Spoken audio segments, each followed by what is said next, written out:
nama saya Ona, kelas C11, NIM 220118182. Selamat menyaksikan.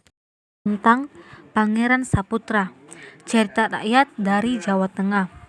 Pangeran Saputra merupakan salah satu cerita rakyat yang berlatar kerajaan di Pulau Jawa. Cerita ini banyak mengisahkan unsur kepahlawanan seperti rasa tanggung jawab, welas asih, dan gemar menolong sesama. Cerita ini berlatar tanah Jawa yang cerita aslinya ditulis dalam bentuk puisi. Pangeran Saputra adalah salah satu ahli waris tata kerajaan Sila Negara. Hanya kepadanya lah raja beserta seluruh kerabat kerajaan menaruh harapan untuk pemimpin kerajaan itu kelak untuk di kemudian hari. Sebagai putra semata wayang, Pangeran Saputra mendapat kasih sayang yang luar biasa dari kedua orang tuanya. Akan tetapi kedua orang tuanya tidak memanjakannya, karena kasih sayangnya itulah Raja Mangkunagara dan Permaisuri mendidiknya untuk berdisiplin dan bertanggung jawab. Pada usianya yang masih remaja, Pangeran Saputra sudah diberi beberapa tugas oleh ayahnya.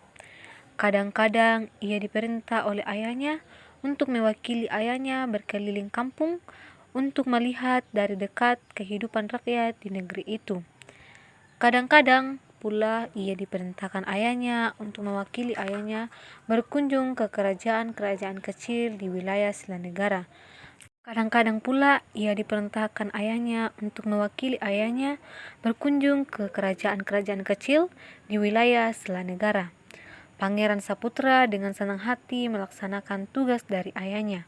Ia adalah anak yang patuh kepada ayah ibunya. Pada suatu hari, Raja Mangkunagara dan permaisurinya duduk di ruang tengah kerajaan. Mereka membicarakan rencana bagi putra tunggal mereka. Baginda Raja berkata kepada permaisurinya, "Dinda, putra kita sudah remaja. Tak lama lagi ia akan menjadi laki-laki dewasa. Sebagai calon penggantiku, aku ingin ia menjadi seorang pemimpin yang tangguh. Untuk itu, ia harus memiliki banyak pengalaman dalam kehidupan. Bagaimana menurutmu, Dinda?" "Iya, Kanda. Aku sangat setuju dengan pendapatmu itu. Lalu, apa yang akan kita lakukan untuk itu?" "Kanda," jawab permaisuri, "aku ingin memerintahkannya untuk mengembara ke seluruh pelosok tanah Jawa ini, Dinda.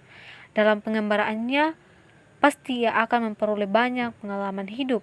Aku yakin hal itu sangat baik bagi pendidikannya. Makin banyak kejadian yang ia hadapi, akan makin baik untuknya.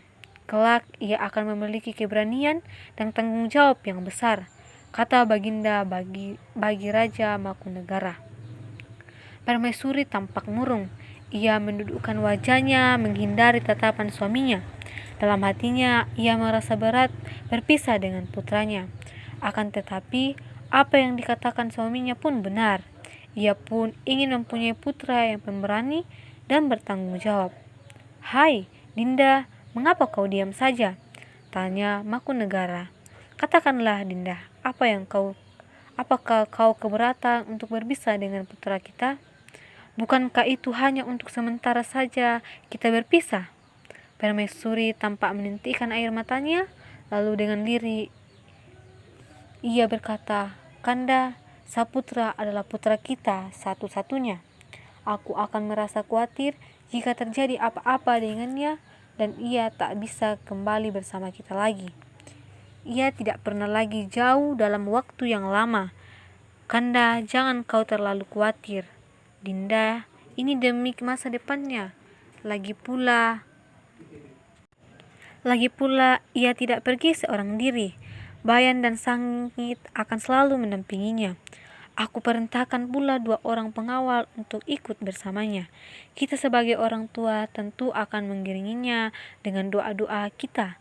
Bujuk Baginda Raja Mangkunagara meyakinkan permaisurinya. Perempuan itu terkejut melihat sang pangeran. Mereka berdua saling berhadapan. Tampak di wajah Pangeran Saputra sangat mengagumi kecantikan perempuan itu. Ia belum pernah melihat perempuan secantik ini. "Apakah perempuan ini seorang bidadari yang turun dari kayangan?" begitu bisiknya di dalam hatinya. Lalu perempuan itu menjawab dengan suara yang sangat halus, Kanda, aku menangis karena ayahku meninggalkanku di tempat ini. Ia masuk ke laut, tak akan muncul-muncul lagi.